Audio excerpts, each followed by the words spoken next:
Good afternoon, everybody, and thank you for joining us this afternoon for the webinar, which is incredibly exciting, for the second evaluation of Ampe-kenhe Ahelhe, Central Australia from the period 2020 to 2022. I want to recognise the beautiful unceded lands across these nations, the ancestors of the past, and the emerging elders and the elders currently, and the young people who come behind. I am so thrilled that you've been able to join us, and I'm very excited to introduce to you Dr. Tim Moore. Tim is a Senior Research Fellow at the Centre for Community and Child Health at Murdoch Children's Research Institute with the Royal Children's Hospital. He's been a member of the Children's Ground Research Advisory Group since the beginning of Children's Ground as part of our 25-year longitudinal evaluation. He's an esteemed researcher, and we are so thrilled and honoured that he has agreed to host this panel today. I look forward to checking in with you at the end of the webinar, but I'm going to hand over to Tim to present the incredible findings of this wonderful evaluation. Thank you. Thank you, Jane. Welcome. It's lovely to have you all here today, and it is a privilege for me to be here. I'd like to begin by acknowledging the traditional owners of the land I'm on. I'm in Naarm, Melbourne, and the lands of the Wurundjeri, Woiwurrung and Boonwurrung people of the Eastern Kulin Nation. We would like to acknowledge the lands where this report was developed and where the panellists are calling from, the lands of the Aranda people. Children's Ground also operates on the lands of the Bolmo and Larrakia people. We pay our respects to the elders past and present and acknowledge that these lands were never ceded. We would also like to know the lands where all of you who are watching come from, so if you put them in the comments, that would be great. This webinar is hosted by Children's Ground. It's a First Nations-led organisation creating equity and access to high-quality education, health and economy in the community for the next generation of First Nations children. And this webinar is an opportunity for us to celebrate and discuss the recently launched report of the 2022 evaluation report of Ampe-kenhe Ahelhe, Children's Ground, Central Australia. This is the second evaluation of the operations in Central Australia, and it's a huge achievement, 4 years in the making, one that highlights the significant impact Children's Ground is having for First Nations children, families and communities in Central Australia. First, we're going to begin by playing a short video introducing some of the themes of the evaluation report. And this highlights the many quotes recorded during the evaluation people from community members involved with Children's Ground.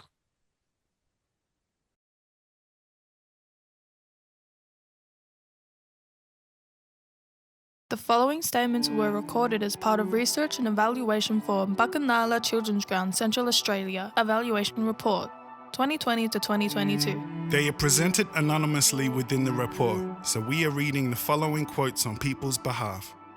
You feel empowered, like your opinions matter, even if they go on a different way or whatever it is. But you've had your say and they've listened, they've acknowledged. It makes you feel good about yourself because you're not just in the background. Everyone has a say. Yeah, it is just being at the front rather than always just being at the back. Start with the little ones. It's like a drop in the ocean or drop in the pond, and you can see the ripples come out, like the water. It felt so right, bringing the children, all the children and family back together to one group. We want to have our own community centre and take our kids back to teach them in their community. The community needs people. The people need children to learn in the centre. We need that place so we have our own space in educating our own children. It changed our life, teaching our little ones our old ways, old and new. We're here for the long term. We are doing it for the long term. What we learned, we are now teaching our young kids, and then our young children will teach their children to keep it strong together, for young people and also for ourselves. That's what it's all about, cultural safety, because without that, that's our grassroots centre pole. That's what holds the tent up, is culture and old people. Jobs that you don't need a Western piece of paper for. It's based off your life experiences and your cultural knowledge, or even just your own personal knowledge of life experience. I think we do that well, like how we celebrate people's skills and difference that we all bring and our knowledge that we all bring here and how we get built up to that. That's valued about us. We expect the best and we deliver the best, so our kids can know and see, so they can hear and know the language and do. That's delivering the best of the best. I love the chance to get up and share our stories and work. Before Children's Ground, I could never have seen myself be where I'm at now. I wouldn't be who I am now if I didn't have those opportunities. I feel like I have grown a lot now and feel more confident. Now I don't feel shame or inadequate if I don't have the information people want or can't answer a question. I know I can say, we will get back to you. I know that people around me know that this is what I'm good at and this is what you're good at, and together we can make it work. Before, that's what I was afraid of, and all of this is a journey with Children's Ground.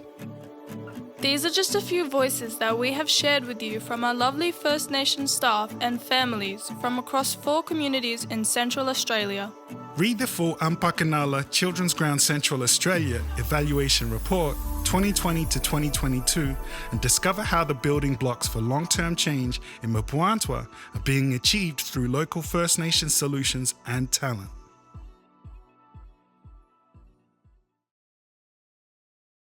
Thank you. Some powerful messages there. Start with the little ones. That's what it's all about. Now, it's my privilege to introduce the other panellists who are joining us today, who will discuss the findings of the evaluation and share their experience of undertaking research and evaluation in community. Special welcome to William Tilmuth, Chair of the Board of Children's Ground and Chair of the Independent Research Advisory Group. Lovely to have you here, William. Thank you. Amanda Gorey, First Nations Senior Researcher and Evaluation Officer. Veronica Doolan, First Nations Community Researcher, and Jen Lorains, Director of Research and Evaluation. I'm going to hand over to Jen, Amanda, and Victoria, who will be running us through some of the key findings of the report. Thank you, Tim, and thank you everyone for joining us. Today we're going to introduce the report in 2 ways. One was the video, and now we're just going to share some of the key findings of the evaluation before we head into the panel. So this is the second evaluation of Children's Ground in Central Australia, and it's the second of our 25-year journey. And so this is really sort of showing how we're establishing and building outcomes over time. The First Nations children, families and communities who are designing, governing, delivering and evaluating the Children's Ground approach. So our evaluation tracks how we're going against each element of the Children's Ground approach. We evaluate ourselves against our 10 practice principles, which are the blue circles around the edge. And these guide everything that we do and how Children's Ground is delivered. We also evaluate ourselves against how we're progressing with the integrated service platform, which is the service reform with the yellow bars in the middle. And then we evaluate ourselves against progress we're making with systems change and systems reform in ways that enable First Nations leadership and empowerment. And these are really the conditions for change and the authorising environments that enable systems reform across the board. But today our focus is going to be on changes we've seen through the evaluation for children, families and communities. Across the 3-year period of this evaluation, over 1,400 people of all ages engaged with the Children's Ground approach, which is an increase from 978 from the first evaluation. And this represents 78% of the children, young people and families across the 4 communities.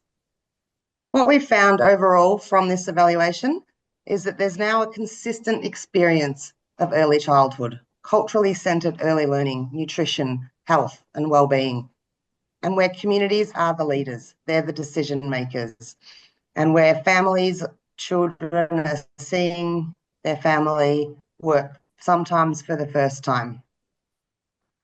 So I'm now going to hand over to Veronica, who's going to talk to us about some of the changes we've seen for children. What I read in Veronica, I'll just read a bit in Naranda about teaching.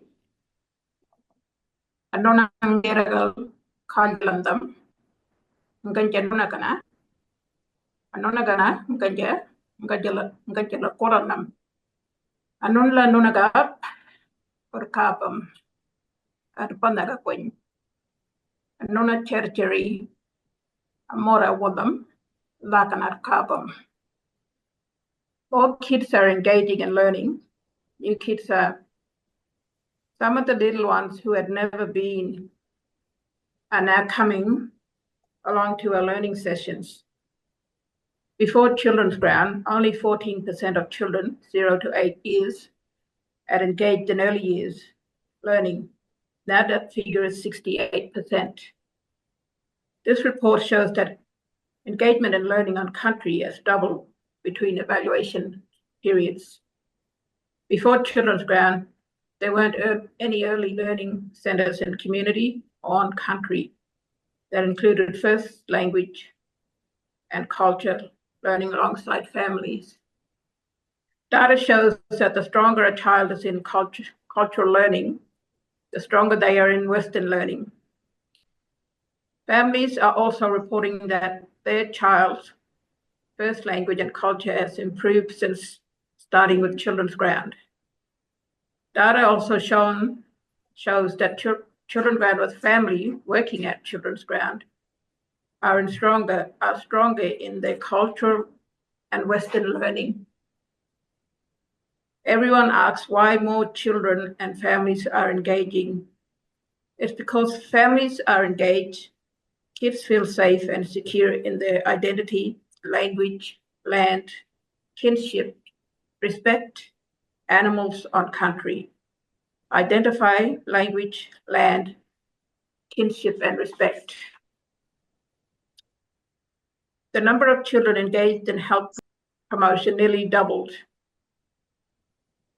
All children engaged in Western and cultural health promotions in all learnings sessions, cultural, bush medicines, bush foods, bush medicine baths, on country, Western, nutrition, yoga, teeth cleaning, hand washing, calming activities.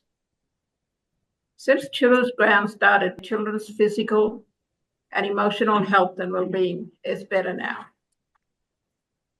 The changes for families. What changes have we seen for our families?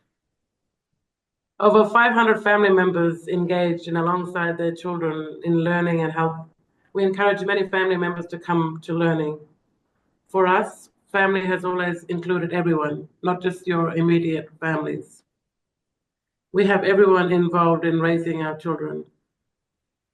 92% of families felt that there were more activities and opportunities for children and families to spend time together. We are seeing more families walking alongside their children. 83 First Nations people were employed with us, 24 more than the last evaluation. Of our 78 community-based staff, 31% had never worked before starting at Children's Ground, and 71% had worked before but were not working at the time they started at Children's Ground, some for more than 12 months. Service access. Since Children's Ground, there has been an increase in young people and adult family members engaging in our health promotion and support. Families are reporting that access to services has been easier for everyone. Before Children's Ground, a lot of families found it hard to access services, people not feeling confident. But with a bit of support, people are saying it is easier to access services for their kids and for themselves. Since Children's Ground, more than double the number of young people and adults have engaged in social and emotional well-being. It is good to see our families are feeling strong and safe enough to engage in our social and emotional well-being programs. So what changes have we seen for communities? We've seen 197 First Nations people engage in regional level and community level governance. This is nearly double the number of the first evaluation. And this includes, really importantly, spaces for First Nations only governance, where people have an opportunity to talk about whatever they need to talk about with Children's Ground without non-First Nations people in the room. All family members that we interviewed and staff reported that Children's Ground is a safe place for children and families. And people who work here and families who come here, you can see how tightly that is held by everybody. People leave their worries at the door and come in and provide that safe place for children and families. In terms of community leadership, nationally and internationally, just in this evaluation period alone, 19 First Nations staff presented at 10 conferences. They included the World Indigenous Peoples Conference, SNAKE, Indigenous Languages Conference, a youth forum, the Australian Evaluation Society Conference. Before I finish up and hand over to Amanda to take us home, we just wanted to put up this quote of M.K. Turner, who has, along with other elders, led the vision for Children's Ground over many, many years and decades. And this is one of our favourite quotes. It really shows the experiences of First Nations people, but also importantly, the vision going forward. So we would like to thank everyone who contributed to this evaluation and to the work of Children's Ground, including children and families and staff. And of course, our independent research advisory group, who continue to provide guidance and oversight over each of our evaluation reports. We would like to acknowledge our elders, families, and children. We would like to recognise the Board of Children's Ground. We want to thank the Australian Government for their funding support. And we especially want to stop to acknowledge the incredible family of philanthropic and corporate donors and all of the individuals who have donated to Children's Ground over the years. You believed in us and have made Children's Ground possible. You have heard our voice, you have listened to our solutions, you have backed us up with respect and care. The amazing work and outcomes that this report celebrates is made possible by you. You have walked alongside us to make this vision of what our elders wanted come true. They planted the seed while you helped us grow and nourish it. We hope the government hears our voices and sees what is possible. You have led the way and we want the government to follow. We want them to sit with us and listen. Our elders have passed away and their voices were not heard by the government. We are here to continue their work, and with your support, we are. Our elders have passed away, who have passed away. We're very proud of Children's Ground. We will always be grateful for their leadership and vision. Thank you. Thank you to the three of you for that quick overview of what is really a massive piece of work. It's got a huge amount in it, and you'll find in the chat details of how to look at the report if you haven't already seen it. Before we get started on exploring with the panel some key questions, can we remind you that you can share, if you've got questions you would like to ask the panel, use the Q&A function or make comments in the chat, and we'll pick up on some of those questions later in the session.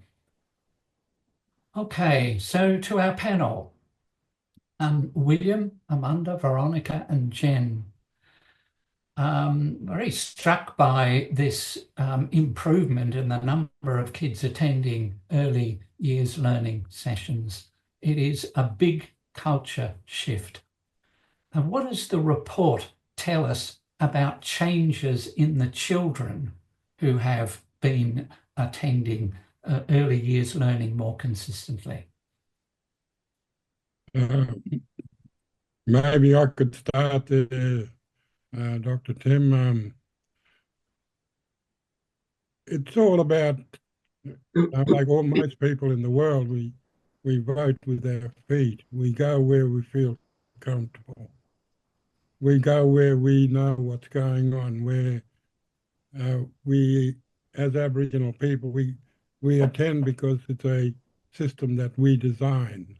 It's a design that is catering our aspirations to have our children learn and learn in both cultures, learn strongly and learn with family and community.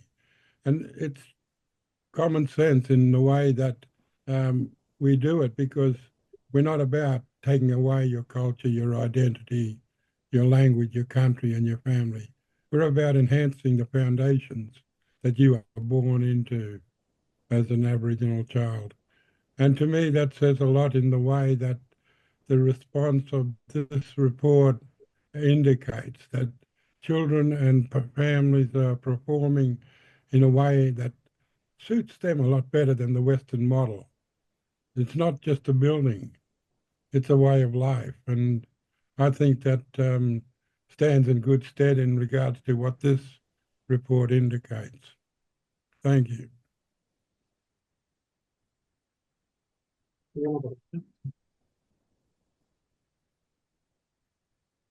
Amanda or Veronica or Jen? Or... It's also creating a new norm for families and children, that, you know, that children having their families come along can see that families are actually working, and children do grow better with learning language and culture first, and about who they are. And it's also learning Western as well. So it creates an environment where that child feels safe. The biggest findings from the report that we when we was going through, we saw was like the kids are, you know, if they're strong in their culture, then they're strong in their Western education. And a lot of families did report that, you know, the kids are doing better in learning in their first language as well as their Western learning. And this is something that we've always known, is when, you know, kids are strong in their first language and culture, that they're usually stronger in Western education and their Western education, as well.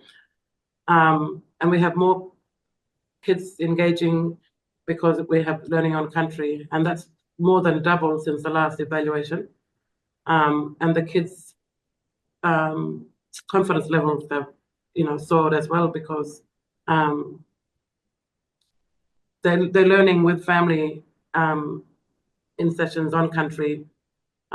There is no, you know, anxiety to leave the parents because the parents are there, the grandmothers are there, like, and so when they go into mainstream schools, they're more confident because they've had that stronger start and with family and culture and language.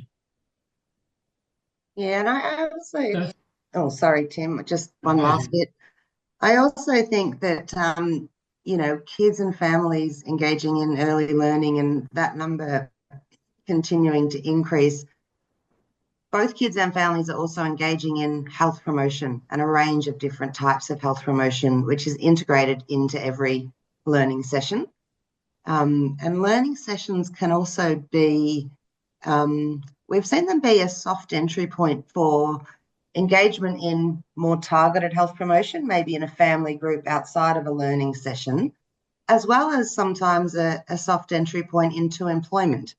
Like William said, people sort of vote with their feet. They come, they try, and then they stay for a while, and then they become familiar with Children's Ground, and then they might want a job. So it's sort of an avenue for engagement in the broader Children's Ground approach, as well as what we've seen in practice. Thanks, Tim. Powerful messages there about creating safe spaces, involving the whole community, basing the program on respect for culture and learning on country, and how that acts as a bridge through to Western education. Tremendously important. I'm interested in some of the health issues that you mentioned, Jen, but can you tell us about how children are engaging in health and the impact that Children's Ground is having on children's health and well-being? Yeah. Who would like to start? I just want to comment on that, Dr. Tim, in regards to Children's Ground. As Jen said, it gives a soft opportunity into early childhood education, but it also has a holistic approach into the interconnectedness of life, employment, housing, health, nutrition. The whole gambit of people's lives is encompassed in the whole of what we do. We don't work in silos. We don't work in just focused on one issue, because one issue is so interconnected to the next issue. If you don't have good nutrition, you don't have good health. If you don't have good housing, you don't have good health. If you don't have coordinated functions within the community, you have fragmentation. You have people thinking in different ways, and not in a way that is conducive to family cohesion. So there's a lot of things that are so interconnected, and sadly, governments think in silos. Governments think, oh, I'm education, I'm going to only deal with education, without ever realizing the interconnectedness with other things. And this is something that is frustrating. It takes a lot of work in order just to get governments and people to listen that this is not just one issue. There's many issues. And this issue of empowerment, agency, all those things come in with this approach that we have. Giving people a voice is giving people agency, giving people choice, is giving people a way of looking at things in their lives that they need to make their lives a lot more palatable, a lot more economically stable, and also a lot more social and more emotional well-being. So sorry about that, Jen, but I did cut in. But that's how I feel that we take a holistic approach as opposed to a silo-driven approach as governments are geared for. No, I think Children's Ground is very special in that holistic approach, and so therefore health and health practices become a focus, not just about education. So going back to the health question, can you tell us a bit about the impact that Children's Ground has had upon children's health habits and their health and well-being?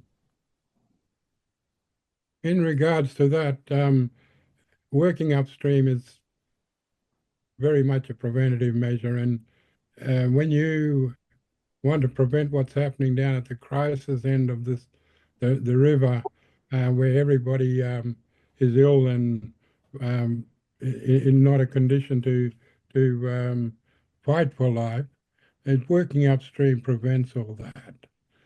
Washing your hands, dust suppression, washing your blankets, being able to have access to washing machines, to be able to do that, to have shade, to have shelter, to have food.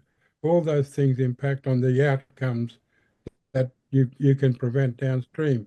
And I think you've got to realize that by doing prevention, you're actually saving, because you get social dividends that come back because you've done so much work upstream.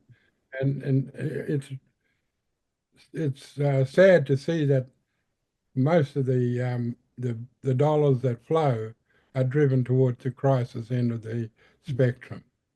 It's sad to say that Children's Ground is not the ambulance at the bottom of the cliff. Children's Ground is upstream, working in a way that communities themselves can have agency in preventing. Yeah. You're exactly right, William. And I think, when we drill down right down to some of the practices that we do in health, whether it be within learning or outside of learning, we can take nutrition as an example. So we've seen, almost double the number of kids and families engaged in nutrition.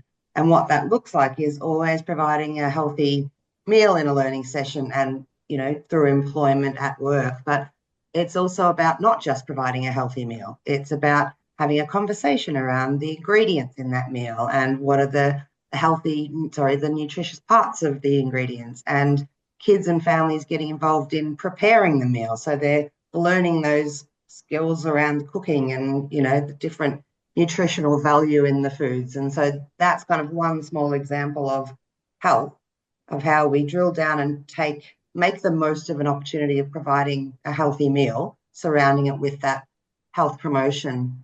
And I wonder if Munda or Veronica, if you want to talk a bit more about some of the health practices and how kids are engaging. Like one where we connect with the outside services. When they need to see families and they know that they're on sessions, they will join in with the CG staff that are in health promotion and go out on that day for the session and be a part of it and get to see the children and family as well. And it was getting the kids to see that part of thing that is normal, because kids are usually scared to be in a clinic or, because they're scared of needles. But like when they're out there, they're showing them what they do and that, that it's not that scary for them, that being checked up is healthy and normal. And they're getting to do that, and they do play little roles themselves where they get to check the adults around them or the other kids. They would play a doctor or nurse and just listen to someone's part of something, and when they are being part of that health promotion. We have all types of health promotions happening in our sessions. And this is in with the learning sessions, we have the health sessions, and so we might have like a dentist come along, and they call them the tooth fairy, and so they have a how to brush your teeth and how to keep your teeth, and just that dental education with the kids and the families in learning sessions. And then we have the hearing specialists come along and having a session with the whole family. We have things like bush baths, which is like washing kids in bush medicine, like traditional sort of Western, cultural health promotion work, learning about bush medicine and fruits as well. And like Veronica said, nurses, the health practitioners coming in and, showing kids how to, what the stethoscope does and what, checking the ears and all that. So all of those things are normal when they go to a clinic setting, because that's a lot of people are scared to go into the clinics. And so from a young age, these kids are learning to be familiar with, the checkups and seeing the doctor and identifying sores. That some of the other things is it gives, the kids their own autonomy for their own body to be able to identify sores and telling their parents or telling the like the children's grant staff, or to be able, like to say, if I've got a sore, that means I need to go to the clinic. So they're sharing that with their families and, doing that sort of stuff. Yeah, just on that point there, Munda, it's obvious that children's ground creates a two-way street for people wanting to access services and services wanting to access people. And we've filled that gap nicely in regards to it's people who have ownership of an agency in their lives, and they want services and services want them. But a lot of services don't know how to connect. They don't know how to connect, and they will use children's ground as a conduit. And we welcome that, because we know at the end of the day that those children will be receiving the services that were rightfully theirs in the first place. But people need to adjust to say, well, hang on, let's listen to the community. Let's work with the community. Let's not sit back and prescribe solutions for that community. Yeah. You know, we don't live in that situation, and therefore how can we sit back and prescribe solutions to people we know nothing about?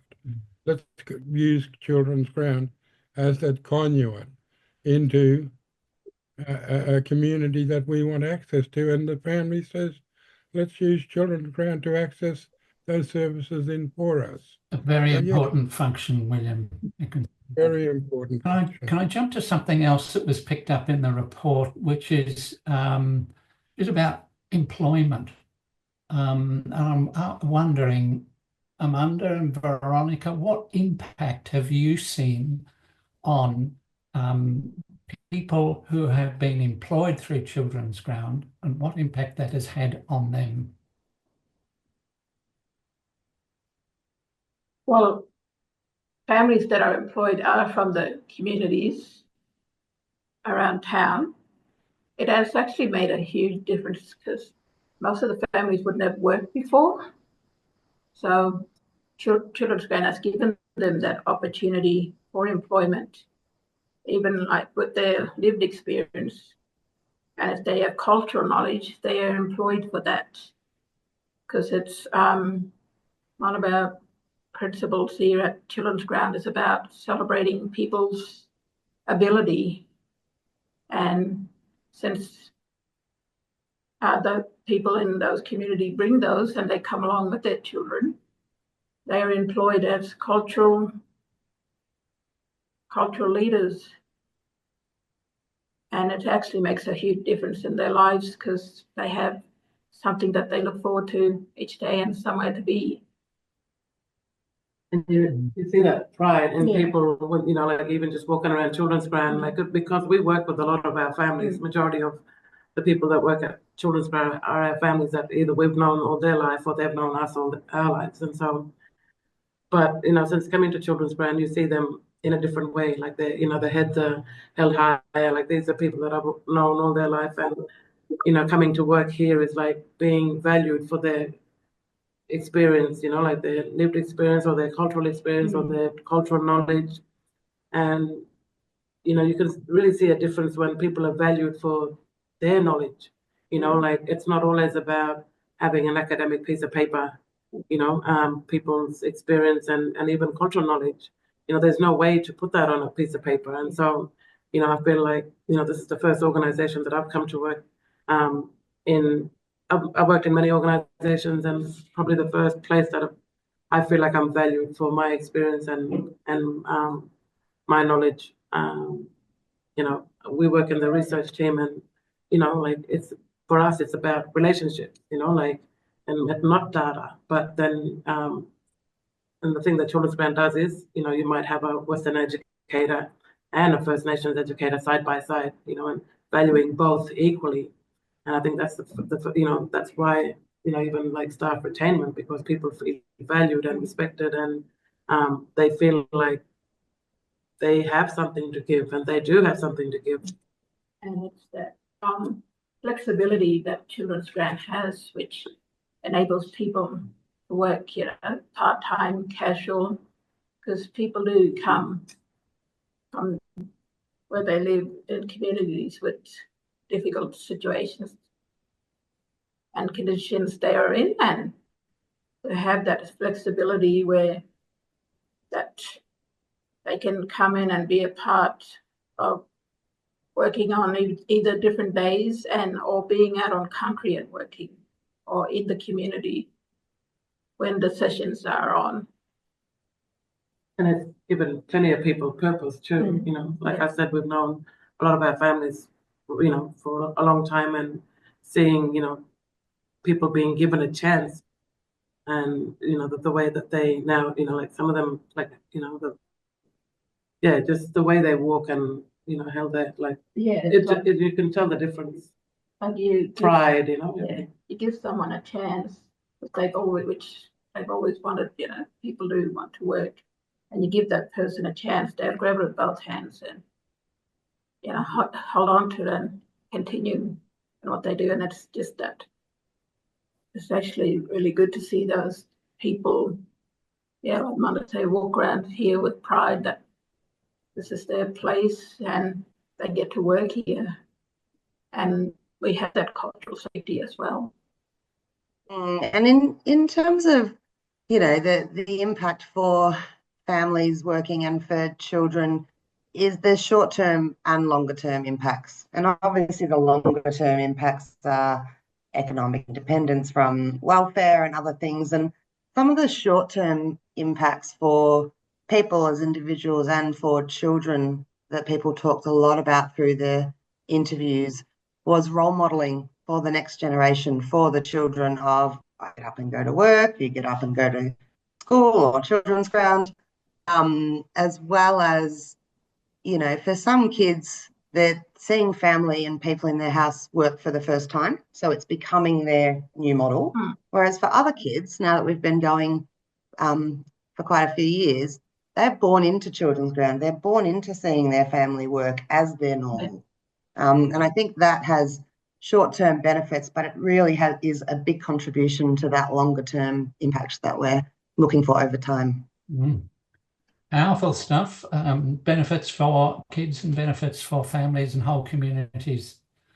I'm conscious of the time. I'm wanting to see if we've got any questions. I've got other questions to ask, but if there's people who are online who have got any questions, hang on, let me check the messages. There's a reference to mental health. And yeah, the mental health is an issue quite aside from physical health and so on. Yeah. Do you have something to say about that, William, or shall we ask the others? No, just in a nutshell, when you look at the statistics that we have, and 83% have not worked in the past 12 months, and yet, and then you have the percentage that 31% of staff have never had a job before. I mean, that lifts the whole community in regards to the social and emotional well-being of that community. And people are proud to be working. People are proud to be working in an area where expertise and knowledge is valued. I mean, you can't go past that. And it's statistics that are changing the way that people take on employment, take on being part of the community. And if that doesn't lift the social and the emotional well-being, then, the outcomes speak for themselves, and governments need to recognise that. I've got a question here from an audience member for Amanda and Veronica. It's about your research role, and what do you see as the most significant opportunities for lived experience researchers to influence positive change in your community? So what are the opportunities for people like you to actually shift what's happening in the community?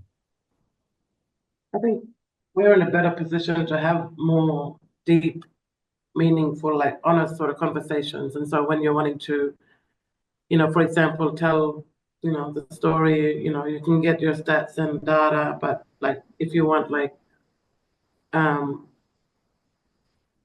almost like the real story, like, because I know in my years of working in research that, and I've been a part of many organizations that might give us a survey, and we go out and we survey people. And these are, a lot of these people are people I've known all my life, and they've known me. And so, and some of the answers that you get aren't truthful because they might be afraid of where that information is going. So if it's like, for example, it might be like, anything like to do with, like kids, especially, like a lot of people are afraid that, that some information is going to be used against them to tell the welfare or something like that. If it's just something as simple as how many people live in your house, I don't want to say I'm overcrowded. And so you're not getting the real stories. And so we're in a good position to be able to go and say and properly explain, this is why this is why we're doing it. it could help in these sort of ways. This is, and we talk about confidentiality, and, we are not going to give any information out. These are only places that, for whatever research it might be that only we keep that information, depending on who the research is for, but really sitting down and really explaining, the ins and outs and letting them question us as well. And I think that's why we're in a better position to be able to research and work with more. And it's also having that cultural knowledge as well. It's about people first speak a language first and English is second, and to have that and to actually speak in language and explain to them properly what we are doing and why we are doing research for children's grant and at children's grant. Yeah. And to have that cultural knowledge and cultural safety is also very important. Absolutely crucial. Yeah, thank you. We've got a couple of questions here that relate to children's grant funding. People are asking, what's the percentage of government funding that children's ground have got? And given the kind of evidence that we're seeing and hearing about of its effectiveness, why isn't that percentage higher? Who's the best person to answer that? I'd give it to Jane. I think we're like, or maybe I won't say nothing. Maybe so. I was going to say, like, I think we're 60% philanthropist funded and about 40%, but maybe, I might be wrong. Jen? Yeah, I can give in a bit of a nutshell. The plan over time, we started Children's Ground with the majority of philanthropic funding, which is really what has enabled us to start this new approach and then build it over time and then build a reputation where government can start to say, oh, what's going on here? Let's start to have a look. So the aim was to start that way, and then over time it gets to 50-50 philanthropy, government, and then towards further down the track it moves to majority government, because then you're able to work really closely with the government to achieve that aspiration of systems change nationally. So at the moment we're sitting around 60-40, as you say, Munda, but we are always looking at monitoring that to make sure that we're doing our best to keep on track with the balance to ultimately continue moving towards achieving the aspiration of systems change nationally for services within First Nations communities. I think also that we are forever grateful, and you cannot underestimate the amount of support that we have from philanthropy. Governments needs to wake up to what they see. They see the change, they see the momentum, and they see things happening that has never happened before. And I'm forever grateful, and I want to thank them, each and every one who make donations towards Children's Ground. Hopefully one day government will come on board and see the errors of their ways and sign a check or so. I think we asked for that. The evidence says that. Let's be realistic about that and not pussyfoot around the issues. Let's see some real outcomes. Jane, did you want to say something? Yeah, look, I think the team's responded really clearly about that. So our percentage of government funding has varied over the years, and disappointingly it's sort of gone, it was about 50-50 and it's gone down to about 40% government and 60% non-government funding. We are in constant discussions with the government. It feels a little bit more positive than at other times. The biggest challenge with government is that Children's Ground is a systemic approach. So we don't just deliver in one area. So government is education, it is health, it is NIAA, and they think and work in silos. They don't know how to support us as a systemic approach. So we have been trying to prosecute that for some time. Can you see Children's Ground as an alternative systems model with an integrated funding approach from government in the same way that philanthropy is able to achieve through philanthropic collective investment? It has been hard to achieve that. We've had discussions with Treasury at times who have said it's where government want to go, but you're ahead of us. You're ahead of any way that our system works. So to be able to get funding for Children's Ground, we need somebody to champion it. We need it to go into Treasury. We need it to be part of the budget process. To date, that hasn't happened, and things like the referendum last year and the results of the referendum haven't helped that. I think part of our prosecution with government was also interfered with by the politicisation of issues in Alice Springs and dropping $250 million in the space, and then everybody getting diverted to that. So as William says, we are a preventative systemic model. As the questioner has asked, the evidence is overwhelming. We often ask ourselves, what more do we need to do before government will come on board and back in a First Nations solution, which everybody asks for, something that is governed by community, that everybody knows, and every single recommendation over many years has said is required. Something that is evidence-based, when less than 8% of First Nations programs are evidence-based based on the Productivity Commission. We also then talk internally about how we can't be diverted from that. We started this with the old people and said, really clearly, First Nations people for many years have put solutions on the table that haven't been listened to. So what we also have said to ourselves is we can't wait for government.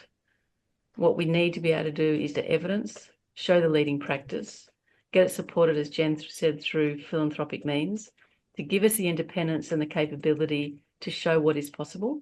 And then hopefully we can reform the way government works to be able to support this systemic approach. We would have liked that to have happened earlier, and it hasn't for a lot of competing reasons, and we'll continue that work. So the government right now is doing an independent evaluation on Children's Ground to inform how they're going to fund us into the future. Time for about one more question. I think this one goes to Jen. What future evaluations do you have planned? Are you tracking progress on the cost-benefit analysis published on your website? Yeah, so our plan is to release one of these reports triennially for every region. So in the mix at the moment, we have is the first baseline early progress Darwin evaluation, which will be completed and released next year. Also continuing with an internal Marlborough West Arnhem feasibility evaluation. And we are definitely tracking the cost and expenditure over time of program delivery and a range of things to make sure that we can sort of reproduce cost-benefit analysis over time. Okay, so watch this space. More evaluations planned. I'm wondering if we have time or we need to hand back to Jane at this point. I think, thank you very much to the panel. It's been most informative and inspiring in many ways. So congratulations and many thanks. Jane, back to you. Thank you so much, Tim, to William, Veronica, Munda and Jen. It is spectacular, the work that has been undertaken. We do things differently at Children's Ground. We believe deeply in research sovereignty, and it is always inspiring for us to see the growth and development of First Nations-led research and evaluation, which is on top of First Nations-led Children's Ground approach. It is all part of what we are trying to achieve in terms of empowerment. I hope all of you who are watching, who I'm sure are connected to Children's Ground in one way or another and have supported us on this very, very long journey, I hope you feel incredibly proud. This is something that is a collective effort from every single person who is involved. We are overwhelmed by the outcomes. We're overwhelmed by, when you get to read the report, and I love the data, but the quotes from people are just phenomenal. So I commend this report to you. I thank every single one of you. What we would like is for the over 6 million people who voted yes in the referendum to see and feel and know this report, and to know that they can support in a very practical way the voice and agency of First People. So I ask you to share this as widely as you can. And for the many people that voted no, but also want to see the voice and recognition and the rights and justice to First Nations people, we launched the evaluation in the community yesterday on Human Rights Day.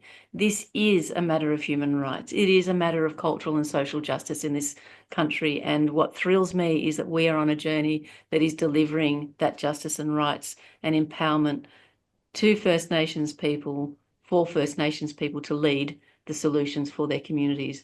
And when that happens and you create the space and you trust people and you back the oldest living systems of knowledge in the world, incredible things happen. So we are at the end of our financial year, end of our year campaign. We have a match funding campaign. Please share the work of our evaluation, the work of our match funding campaign until Friday, and our end of year financial campaign. Thank every single one of you for your phenomenal support of Children's Ground. And I really look forward to sharing future evaluations with you.